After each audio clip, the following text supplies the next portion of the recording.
Hello everyone. Beta, let us start our new chapter, and chapter name is Chemical Bonding and Molecular Structure. This is your chapter number 4. और इस chapter में से CBSE ने एक single topic भी reduce नहीं किया है बेटा। और इसका मतलब क्या है? इसका मतलब ये है कि this is very important chapter. Clear? तो you will do this chapter from starting regularly on a daily basis and don't leave the chapter for a single days. ठीक है, जो काम डेली मिलता है आपको वही काम डेली का डेली ही ख़त्म करना है, उसको नेक्स्ट डे के लिए आपको नहीं छोड़ना है। Let us start our chapter. Chapter name is chemical bonding and molecular structure. ये केमिकल बॉन्डिंग के बारे में और मोलिकुलर स्ट्रक्चर के बारे में हम यहाँ पे स्टडी करेंगे।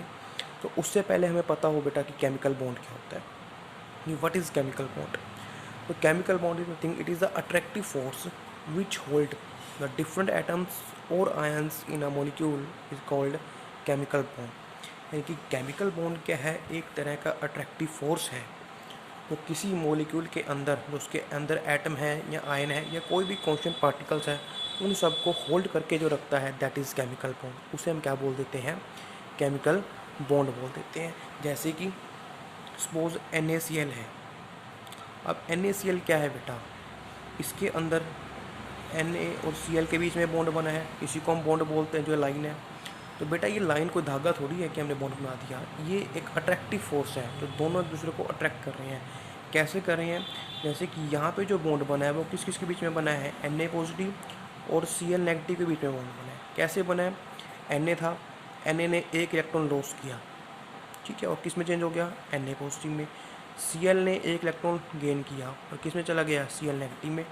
ठीक है, तो यहाँ पे Na पॉजिटिव है, यहाँ पे Cl नेगेटिव है, दोनों अपोजिट आयन है, तो बीच में क्या होगा? एक अट्रैक्टिव फोर्स, उसको हम क्या बोल देते हैं?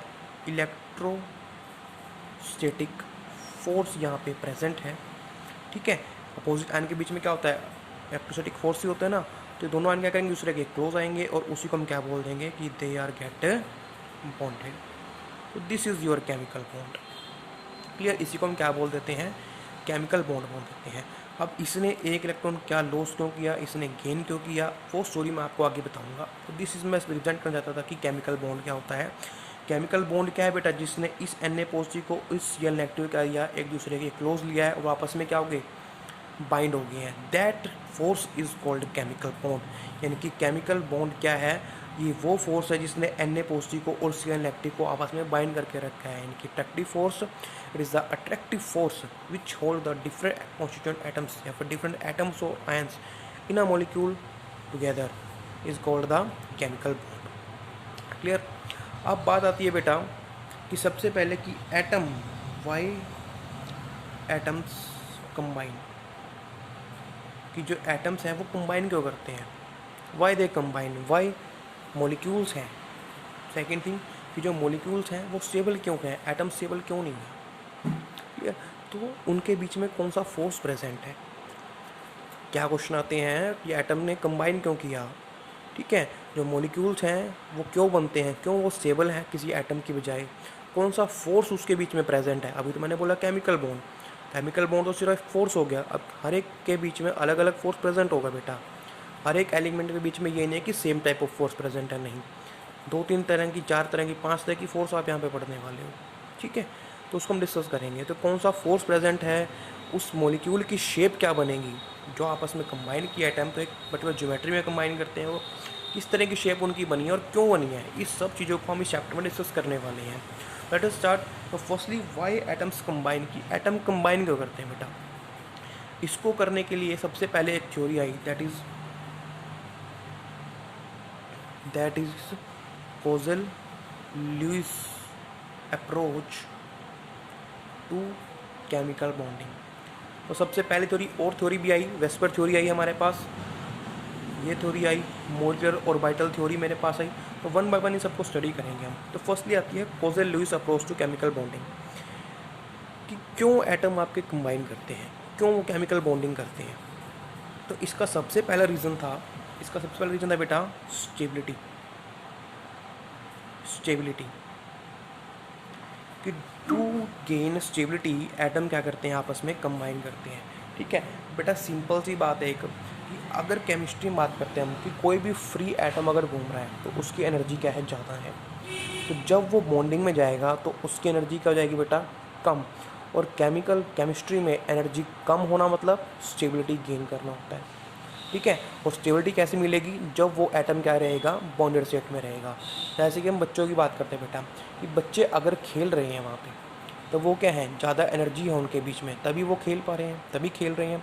कोई बड़ा इंसान है, ठीक है, एनर्जी ज़्यादा है उसके अंदर, लेकिन वो स्टेबल है, ठीक है, क्या है, वो स्टेबल है। अब ये होता कैसे है, क्यों बेटा, चलो बड़े का हम एग्जाम्पल निकालते हैं, छोटे से ही बात करते हैं। कि जैसे एक बच्चा है बेटा, वो खेल रहा है, क्यों खेल रहा है, मतलब वो स्टेबल नहीं है। स्टेबल का मतलब एक तरह से बैठ जाना। जनरल एग्जाम्पल लेके चल रहा हूँ ताकि समझ में आए आपको कि स्टेबिलिटी का मतलब क्या होगा। कि वो बच्चा खेल रहा है, क्यों, उसके अंदर एनर्जी ज़्यादा है, लेकिन आफ्टर सम टाइम जो खेलता रहेगा तो क्या हो जाएगा, थक जाएगा बेटा। थक जाने का मतलब क्या है कि उसकी एनर्जी कम हो गई है, तो वो क्या होगा बेटा, एक साइड में बैठ जाएगा, यानी कि स्टेबिलिटी को गेन कर लेगा। सेम केस आपका केमिस्ट्री के अंदर होता है कि जब भी कोई एटम जिसके पास क्या है, एनर्जी ज़्यादा है, तो वो अनस्टेबल है, तो वो क्या चाहता है बेटा, स्टेबल होना चाहता है। क्योंकि हर एक इंसान क्या है बेटा, स्टेबल होना चाहता है। आप लोग हो, मैं हूँ, हम क्या चाहते हैं कि अपनी लाइफ में स्टेबिलिटी गेन करें। इसीलिए आप क्या कर रहे हो बेटा, स्टडी कर रहे हो, ताकि हम कल क्या करें बेटा, पढ़ लिख लें, कुछ बन जाएं, लाइफ में स्टेबल हो जाएं। यही चाहते हैं ना सब। इसी तरह से आपके केमिकल्स भी चाहते हैं, एलिमेंट भी चाहते हैं, एटम भी चाहते हैं कि हम स्टेबल हों। और स्टेबल कैसे होंगे, जो एक्स्ट्रा एनर्जी उनके पास है उसको वो अगर लॉस कर दे तो वो स्टेबल हो जाएंगे। और ऐसा कैसे करते हैं, वो करते हैं बाय बॉन्डिंग, यानी कि बॉन्डिंग करने से क्या आती है, उनके अंदर स्टेबिलिटी रहती है, बिकॉज वो अपनी एनर्जी को लॉस करते हैं। और लो एनर्जी हो जाएगी तो मीन स्टेबिलिटी को गेन कर लेंगे। सेकेंड रूल जो आपका मिला वो था to achieve electronic configuration of nearest noble gases, ठीक है। मतलब वो क्या चाहते हैं कि उनके आसपास जो नोबल गैस है उसकी कॉन्फ़िगरेशन को वो अचीव करना चाहते हैं। क्यों चाहते हैं बेटा, बिकॉज नोबल गैस क्या है, अगर उसकी कॉन्फ़िगरेशन देखते हैं तो फर्स्ट की 1s2 हीलियम की, नियोन की 1s2 2s2 2p6। अगर आप देखोगे लास्ट तक तो सबके कॉन्फ़िगरेशन क्या मिलेगी आपको, फुलफिल्ड कॉन्फ़िगरेशन मिलती है, ठीक है जी। इसलिए वो चाहते हैं। और इसको एक्सप्लेन करने के लिए आया आपके पास ऑक्टेट रूल। कि व्हाट इज़ ऑक्टेट रूल, कि ऑक्टेट रूल क्या होता है बेटा। ऑक्ट का मतलब होता है 8, ठीक है। तो बेटा हर एटम क्या चाहता है कि उसकी जो कॉन्फ़िगरेशन है वो क्या हो जाए, नियरेस्ट नोबल गैस के जैसी हो जाए। यानी कि नोबल गैस भी कॉन्फ़िगरेशन क्या है, स्टेबल कॉन्फ़िगरेशन है, फुलफिल्ड है, तो वो क्या है, स्टेबल है। तो हर एक एटम चाहता है कि हम उसी कॉन्फ़िगरेशन में जाएं और क्या जाएं, उसकी तरह ही स्टेबल हो जाएं। तो इसी को एक्सप्लेन करता है आपका ऑक्टेट रूल। ऑक्टेट रूल क्या बोलता है कि जो एटम ऑफ डिफरेंट एलिमेंट्स हैं, अलग अलग एलिमेंट्स का लेंगे, केमिकल कॉम्बिनेशन करेंगे, इसलिए ताकि वो अपना ऑक्टेट कंप्लीट कर सकें, ठीक है। यानी कि ऑक्टेट रूल आपका सिंपली सी क्या है, atoms of different elements take part in chemical combination to complete its octet. ये रूल है आपका। ये बोलता है कि हर एक एटम क्या चाहता है कि वो अपना ऑक्टेट कंप्लीट कर ले, बिकॉज उसके जो लास्ट शेल है, लास्ट शेल, उसके अंदर क्या हो जाएं, 8 इलेक्ट्रॉन आ जाएं। इसलिए वो क्या चाहता है बेटा, इलेक्ट्रॉन कंप्लीट हो जाए। आप लास्ट में देखोगे तो 1s2 2s2 2p6 है, इसके बाद क्या आएगी, 3s2 3p6 आएगी, फिर 4s2 4p6 जाएगी। आप देखोगे तो लास्ट शेल यानी कि वैलेंस शेल क्या होती है बेटा, लास्ट शेल जिसके अंदर इलेक्ट्रॉन फिल हुआ है। तो this is the last shell, n equal to, यहाँ पे कितने 8 इलेक्ट्रॉन, यहाँ पे कितने 8। ये आपके पास सिंगल केस ऐसा है जिसके अंदर क्या होगा, 2 इलेक्ट्रॉन आएंगे, इसलिए इसको क्या बोल देते हैं, डुप्लेट बोल देते हैं। तो कॉन्फ़िगरेशन में थोड़ा सा मैं डेफिनेट चेंज करता हूँ। ये atom of different element take part in chemical combination to complete their octet और डुप्लेट को चाहते हैं कि वो कंप्लीट करें, ठीक है, ताकि लास्ट में क्या जो उनके 8 एलिमेंट हो जाएं। और 8 इलेक्ट्रॉन वो क्यों चाहते हैं, ताकि वो नियरेस्ट नोबल गैस की कॉन्फ़िगरेशन को अचीव कर लें। क्लियर। तो यहाँ पे बेटा 2 मैंने आंसर बताए आपको कि एक तो स्टेबिलिटी की, हर एक एटम चाहता है कि उसकी क्या हो, स्टेबिलिटी हो, इसलिए वो केमिकल बॉन्डिंग कर देता है, क्योंकि बिकॉज केमिकल बॉन्डिंग से उसकी जो एनर्जी है वो कम हो जाती है। सेकंड, वो चाहता है कि उसकी जो कॉन्फ़िगरेशन है वो नियरेस्ट नोबल गैस के जैसी हो जाए, ताकि नोबल गैस स्टेबल है और वो भी क्या हो जाए, स्टेबल हो जाए। और इसी को आपका ऑक्टेट रूल डिफाइन करता है कि हर एक एलिमेंट क्या चाहता है कि उसके ऑक्टेट में जो उसकी लास्ट शेल है उसके अंदर क्या हो, 8 इलेक्ट्रॉन हो, क्योंकि 8 इलेक्ट्रॉन होने से उसकी जो कॉन्फ़िगरेशन है वो कैसी हो जाएगी बेटा, नोबल गैस की जैसी हो जाएगी। और डुप्लेट का केस आता है बेटा आपके 2-3 एटम के केस में से हीलियम आ गया, सॉरी हाइड्रोजन, लिथियम, बेरिलियम, ठीक है, क्योंकि हीलियम ही ऐसा है जो इनके नज़दीक रहेगा, क्योंकि इनके नज़दीक क्या है, हीलियम। हाइड्रोजन चाहेगा कि मैं एक इलेक्ट्रॉन गेन करूँ और किस में, हीलियम की कॉन्फ़िगरेशन में आ जाऊँ। लिथियम चाहेगा एक इलेक्ट्रॉन मैं छोड़ दूँ, बेरिलियम चाहेगा एक इलेक्ट्रॉन मैं भी छोड़, 2 इलेक्ट्रॉन छोड़ दूँ ताकि हीलियम की कॉन्फ़िगरेशन में आ जाऊँ। क्लियर। तो यही आपका ऑक्टेट रूल डिफाइन करता है। तो ऑक्टेट रूल क्या है बेटा, ये बोलता है कि atom of different elements take part in chemical combination for what, to complete their octet और डुप्लेट, ठीक है। तो इसी तरह से आपके क्या है, ऑक्टेट रूल है। तो आंसर सिंपल थे, फॉर अ स्टेबिलिटी और to achieve electronic combination of national gas. और इसी के अंदर ऑक्टेट रूल आता है बेटा, जो चाहता है कि हर एक एटम चाहता है कि उसके ऑक्टेट में क्या हो, लास्ट में 8 इलेक्ट्रॉन हो, यानी कि उसका ऑक्टेट कंप्लीट हो, मतलब 8, क्योंकि उसका ऑक्टेट क्या हो, कंप्लीट हो, 1 इलेक्ट्रॉन हो उसकी वैलेंस शेल में, या फिर डुप्लेट हो दो कुछ केसेस में, जैसे कि हाइड्रोजन, लिथियम और बोरॉन के केसेस में, ठीक है। तो ये लुईस कॉजल लुईस अप्रोच थी बेटा। अब यहाँ पे आती हैं आपकी लुईस सिंबल्स। लुईस सिंबल्स इन्होंने दिए, इसको रिप्रेजेंट कैसे करेंगे बेटा, लुईस सिंबल्स। इस कॉजल लुईस अप्रोच ने क्या दिया, लुईस सिंबल्स दिए। लुईस सिंबल्स क्या थे, वो कुछ नहीं थे बेटा, उसके अंदर क्या था, एक एटम का नाम लिखेंगे, ठीक है, वो एटम को रिप्रेजेंट कैसे करना है उसके लिए लुईस सिंबल्स आए थे, ठीक है। और लुईस सिंबल्स क्या रिप्रेजेंट करेंगे, वैलेंस इलेक्ट्रॉन को वो रिप्रेजेंट करती हैं, ठीक है जी। करते कैसे हैं, जैसे हमें बात करनी है किसी भी एटम की, सपोज हम बात करते हैं कार्बन की फर्स्टली। अब हमें पता है कार्बन में कितने इलेक्ट्रॉन होते हैं बेटा, वैलेंस शेल में। कार्बन की कॉन्फ़िगरेशन होती है 1s2 2s2 एंड 2p2। तो वैलेंस शेल का मतलब क्या है, लास्ट इलेक्ट्रॉन, लास्ट शेल। तो लास्ट शेल कौन सी है बेटा, 2। सेकेंड के अंदर फिलिंग हो रही है ना, n=2 है ना यहाँ पे, डोंट लुक दिस, की यही वैलेंस शेल है बेटा। This is sub shell, shell n=2 sub shell. तो यहाँ पे कितने इलेक्ट्रॉन हैं, 4। तो यानी कि जितने आपके वैलेंस शेल में इलेक्ट्रॉन है वही क्या होती है, आपकी वैलेंसी भी होती है। तो ये क्या करेगा, जितने भी इलेक्ट्रॉन हैं वैलेंस शेल, उसको हम रिप्रेजेंट करते हैं इसके अंदर, कैसे, बाय डॉट। और इसी को क्या बोल देते हैं बेटा, इसी को बोलते हैं लुईस स्ट्रक्चर, ठीक है। जिसके अंदर हम क्या करते हैं, किसी भी एटम के उसका सिंबल लिखते हैं, ठीक है, उसका सिंबल लिखते हैं, किसी भी एटम का हम सिंबल लिखेंगे और उसके ऊपर डॉट से हम क्या रिप्रेजेंट करेंगे, उसके जो वैलेंस इलेक्ट्रॉन्स है उसको रिप्रेजेंट करते हैं। और इसी को बोल देते हैं हम लुईस सिंबल। क्योंकि कार्बन है, अगर कार्बन लिखना तो मैं कुछ सी से लिखता हूँ, लेकिन लुईस सिंबल्स क्या होगा कि कार्बन के ऊपर 4 जो उसके वैलेंस इलेक्ट्रॉन है मैं डॉट से रिप्रेजेंट करूँगा। लाइक सोडियम है, सोडियम की कॉन्फ़िगरेशन क्या होती है, 1s2 2s2 2p6 3s1। तो लास्ट शेल कौन सी है, 3rd। इसमें कितने इलेक्ट्रॉन है, 1। तो अगर मेरे को सोडियम लिखना है सिंपली तो मैं Na लिखूंगा, लेकिन अगर मेरे को लुईस सिंबल उसका लिखना है तो मैं क्या करूँगा, Na के ऊपर जो एक वैलेंस इलेक्ट्रॉन है उसको डॉट से रिप्रेजेंट करूँगा।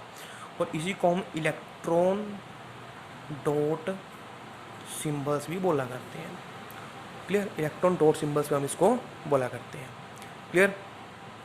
तो अब आते हैं इनकी सिग्निफिकेंस क्या है बेटा, कि क्यों लिखते हैं। तो सिग्निफिकेंस बेटा सिंपल सी है इसकी, बिकॉज जो इलेक्ट्रॉन है ऊपर डॉट्स है वो क्या रिप्रेजेंट करेंगे आपकी, that represent the valency of an element, वो रिप्रेजेंट करती है। सबसे पहले यही है, क्योंकि बिकॉज वो वैलेंसी उसकी क्या करती है बेटा, रिप्रेजेंट करती है।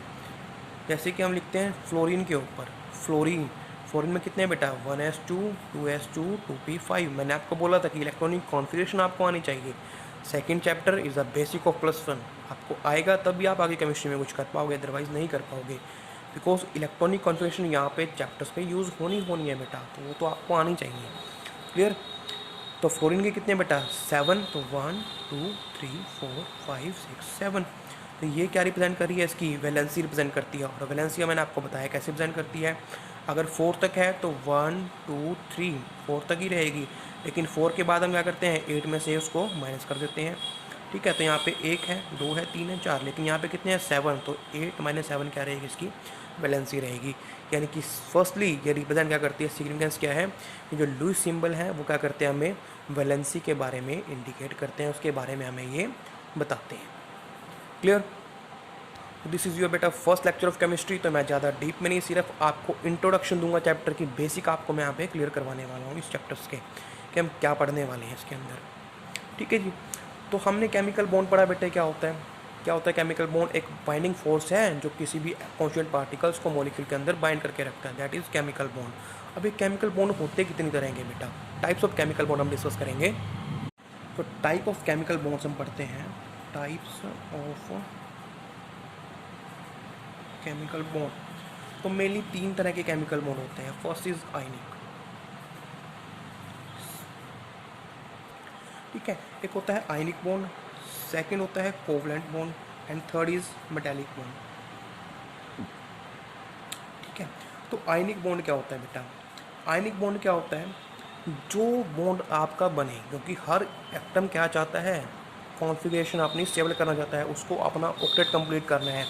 तो 2 तरीके से कर सकता है, या तो जो उसके पास एक्स्ट्रा इलेक्ट्रॉन है उसको डोनेट कर दे, या जिसको नीड है वो इलेक्ट्रॉन क्या कर ले, गेन कर ले। तो इसी तरह से वो क्या करेंगे, अपना ऑक्टेट कंप्लीट करते हैं। तो इसको करने के भी 2 वे हैं बेटा, एक तो होता है bye electron transfer, bye electron transfer, यानी कि आयनिक बॉन्ड इसको हम बोलेंगे। इलेक्ट्रॉन ट्रांसफ़र से कैसे बेटा, जो भी एटम है वो क्या करेगा, अपने 1 या 2 इलेक्ट्रॉन जो उसके पास एक्स्ट्रा है, वैलेंस शेल में है, वो डोनेट कर देगा, उसको कंप्लीट ट्रांसफ़र कर देगा इलेक्ट्रॉन को। तो जो उससे जो बॉन्ड बनेगा that is your ionic bond. क्या है वो आपका आयनिक बॉन्ड है, यानी कि ट्रांसफरेंस जहाँ पे होगा 1 या 2 इलेक्ट्रॉन का from one atom to other and the bond form that bond is called ionic bond, ठीक है। यानी कि bond which formed by complete transference of electron from one atom to other is called ionic bond. जैसे कि NaCl के बीच में bond बना है, अब मैं बताऊंगा कैसे बना बेटे। अब सोडियम है, सोडियम के पास लास्ट में 1 वैलेंस इलेक्ट्रॉन है, तो वो क्या करेगा बेटा, 1 इलेक्ट्रॉन डोनेट करके किस में चला जाएगा, Na पॉजिटिव में चला जाएगा। क्लोरीन है, उसको 1 इलेक्ट्रॉन की ज़रूरत थी बेटा, बिकॉज उसके शेल में कितने, लास्ट में 7 इलेक्ट्रॉन हैं। सोडियम को किसके पास जाना है, इसके नियरेस्ट नोबल गैस के पास, विच इज़ नियोन। और नियोन की कॉन्फिगरेशन क्या होती है बेटा, 1s2 2s2, यहाँ पर लिखता हूँ 1s2 2s2 2p6, और सोडियम कितनी होती है 3s1। अगर वो इस इलेक्ट्रॉन को निकाल दे तो किसकी कॉन्फिगरेशन में आ जाएगा बेटा, नियोन की। तो चला गया है यहाँ पे। क्लोरीन, क्लोरीन में होते हैं 1s2 2s2 2p6 3s2 3p5। इसको किसकी कॉन्फिगरेशन में जाना है बेटा, इसको जाना है ऑर्गन की, जिसकी कॉन्फिगरेशन क्या है 3p6 होगा, यहाँ पे 3p6 हो जाएगा। तो इसके लिए क्या करना पड़ेगा, इसको 1 इलेक्ट्रॉन गेन करना पड़ेगा। तो सोडियम क्या करेगा, 1 इलेक्ट्रॉन लॉस करेगा, और जो लॉस इसने किया वो गेन कौन करेगा, क्लोरीन। किस में कन्वर्ट हो जाएगा, क्लोरीन नेगेटिव में। अब यहाँ पे क्या बन गया आपके पास, एक पॉजिटिव और एक Cl नेगेटिव। तो यहाँ पे आप देखो बेटा क्या हुआ, कंप्लीट ट्रांसफ़र हुआ। सोडियम का जो इलेक्ट्रॉन था वो किसके पास चला गया, क्लोरीन के पास चला गया। दोनों क्या बन गए बेटा, आयन बन गए, और एक आयन दोनों क्या करेंगे, दूसरे को इलेक्ट्रोस्टैटिक फोर्स से अट्रैक्ट करेंगे, जिससे ये दोनों क्या रहेंगे बेटा, एक दूसरे से बाइंड रहते हैं, ठीक है। क्या रहेंगे, दूसरे से बाइंड रहेंगे कुछ इस तरह से। और इसी फोर्स को जो इनको बाइंड करेगा, कैटायंस को एनायंस को, उसको क्या बोल देते हैं हम, आयनिक बॉन्ड बोल देते हैं। यानी कि आयनिक बॉन्ड क्या है, जो कंप्लीट ट्रांसफरेंस से बना है बॉन्ड इलेक्ट्रॉन्स के, ठीक है। सेकंड कोवलेंट, कोवलेंट बॉन्ड कब बनते हैं जी बेटा, शेयरिंग ऑफ इलेक्ट्रॉन होती है, जब इलेक्ट्रॉन की शेयरिंग होगी उसको हम क्या बोल देंगे, कोवलेंट बॉन्ड बोल देंगे। जैसे कि आपका हाइड्रोजन हाइड्रोजन में बनता है, ठीक है, दोनों के पास 1 1 इलेक्ट्रॉन था, दोनों ने क्या कर लिया बेटा, शेयर कर लिया। बिकॉज किसी भी बॉन्ड को बनाने के लिए हमें 2 इलेक्ट्रॉन की जरूरत होती है, तो दोनों ने क्या कर लिया, अपना बॉन्ड शेयर कर लिया, उसको बोल देंगे शेयरिंग से। मेटालिक बॉन्ड क्या होता है बेटा, वैसे ही आपके सिलेबस में नहीं है ना, कोई पूछेगा आपसे मेटालिक, सॉरी सिलेबस में होगा भी अगर तो आपसे पूछेगा नहीं कोई मेटालिक बॉन्ड क्या होता है। तो बनता कैसे, जब एक कर्नल्स, एक पॉजिटिव चार्ज होगा और जो इलेक्ट्रॉन क्लाउड होगा उसके बीच में जब बॉन्ड बनेगा, वो बॉन्ड कौन सा होगा, आपका मेटालिक बॉन्ड होगा। तो इसको हम छोड़ सकते हैं, अभी कोई खास बात नहीं है, कोई पूछेगा नहीं, जनरली आपसे दोनों पूछे जाएंगे। तो आयनिक बॉन्ड कब बनता है, जब कंप्लीट ट्रांसफर ऑफ इलेक्ट्रॉन होता है। और कोवलेंट बॉन्ड कब बनेगा, जब 2 एटम क्या करेंगे, आपस में बॉन्ड शेयर करते हैं। जैसे कि हाइड्रोजन है, इसके पास 1 इलेक्ट्रॉन था, इस हाइड्रोजन के पास भी 1 इलेक्ट्रॉन था। तो अब दोनों एक दूसरे को ट्रांसफ़र करेंगे तो कोई फ़ायदा नहीं होगा, दोनों क्या करेंगे, अपना अपना इलेक्ट्रॉन ऐसे शेयर कर लेंगे। और यहाँ पे जो बॉन्ड बना है that bond is covalent bond. कौन सा बॉन्ड है, कोवलेंट बॉन्ड यहाँ पे बना है आपके पास, क्लियर। तो दिस इज द बॉन्ड। उसके अलावा कुछ बॉन्ड और मॉलिक्यूलर जो फोर्सेज आपके और होते हैं, जैसे कि आपका वंडरवाल फोर्स होता है, वंडरवाल फोर्स, या फिर हाइड्रोजन बॉन्ड। ये भी आपके 2 फोर्सेज हुआ करते हैं केमिकल बॉन्ड के टाइप में, लेकिन ये आपके किस में होते हैं बेटा, मॉलिक्यूल्स के अंदर होते हैं। ये आपका इंटर एटॉमिक बॉन्ड है, जो 2 एटम के बीच में बॉन्ड बना, ये वो बॉन्ड है। और वो 3 तरह के होते हैं, आयनिक, कोवलेंट और मेटालिक बॉन्ड। जो ये दोनों बॉन्डिंग है ये आपके किसके बीच में है, मॉलिक्यूल्स के बीच में, जैसे कि वाटर वाटर मॉलिक्यूल है, कार्बन डाइऑक्साइड मॉलिक्यूल है, इन मॉलिक्यूल्स के बीच में जो बॉन्ड होगा ना दैट इज तो वो बॉन्ड कौन सा होगा आपका, वंडरवॉल फोर्स और हाइड्रोजन बॉन्ड जो मॉलिक्यूल्स के बीच में है। ठीक है, एटम्स के बीच में आयनिक, कोवलेंट और मेटालिक होता है, मॉलिक्यूल्स के बीच में वंडरवॉल फोर्स और हाइड्रोजन बॉन्ड हुआ करता है। क्लियर, और इन दोनों को हम फर्दर चैप्टर के अंदर स्टडी करेंगे जहाँ इनकी नीड होगी। तो वन बाय वन हमें इन फोर्सेस को स्टडी करना है बेटा। तो फर्स्टली हम स्टडी करते हैं आयनिक बॉन्ड, इन दोनों तरह के बॉन्ड्स को हम स्टडी करेंगे, किसको, आयनिक बॉन्ड को और कोवलेंट को। मेटालिक का आपके पास कहीं भी कोई जिक्र नहीं आने वाला है। तो आयनिक बॉन्ड हमने पढ़ा बेटे क्या होता है, आई थिंक ज़्यादा एक्सप्लेन करने की जरूरत है नहीं है। It is the electrostatic force of attraction, the electrostatic force of attraction. इनके बारे में आपको जनरली पहले ही बता चुका हूँ मैं, तो थोड़ा सा एक बार दोबारा से रिपीट करूँगा मैं। तो electrostatic force of attraction which hold the oppositely charge ion together. यही बताया मैंने आपको कि इलेक्ट्रोस्टैटिक फोर्स होगा इनके बीच में। जैसे कि सोडियम का एग्जांपल लिया था मैंने, सोडियम क्लोराइड का। यहाँ पे क्या था बेटा, इलेक्ट्रोस्टैटिक फोर्स ऑफ अट्रैक्शन ही तो है, जो क्या करता है, इन दोनों अपोजिटली चार्ज आयन को टुगेदर रखता है, इकट्ठे रखता है। That force is called ionic bond, या फिर इसको इलेक्ट्रोवेलेंट बॉन्ड भी आप बोल सकते हो। इलेक्ट्रोवेलेंट बॉन्ड भी आप इसको बोल सकते हो। एक एग्जाम्पल मैं डिस्कस कर चुका हूँ, एक एग्जाम्पल डिस्कस करता हूँ बेटा। जैसे कि कैल्शियम फ्लोराइड आपका बना है।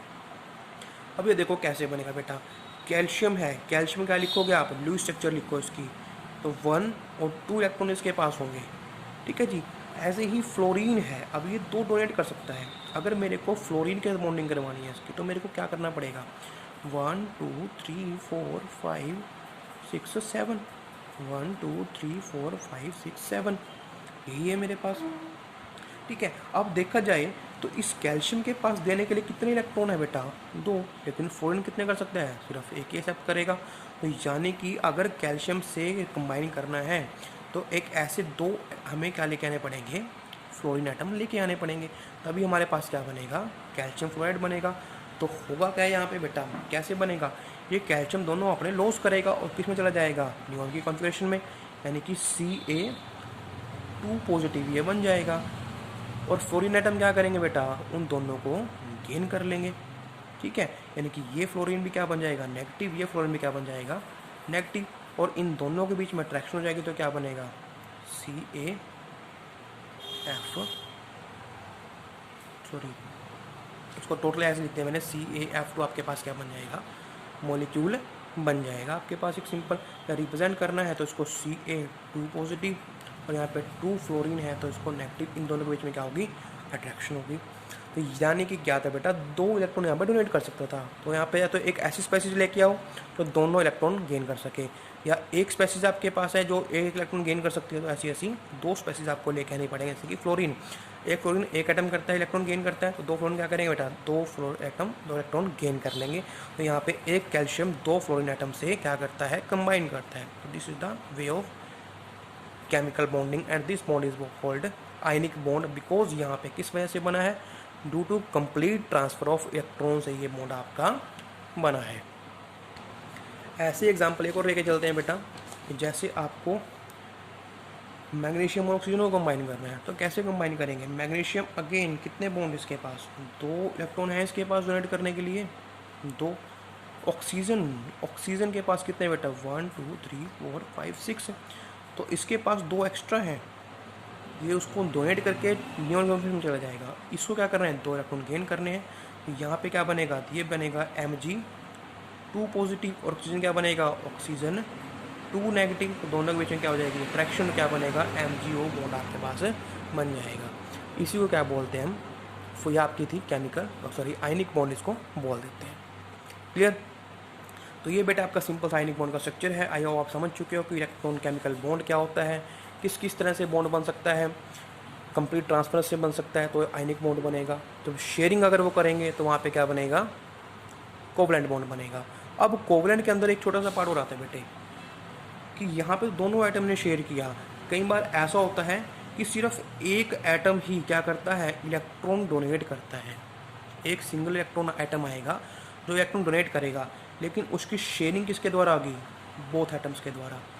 मतलब यहाँ पे तो क्या था इस हाइड्रोजन ने भी और इस हाइड्रोजन ने भी दोनों इलेक्ट्रॉन डोनेट करके यहाँ पे शेयर कर लिया।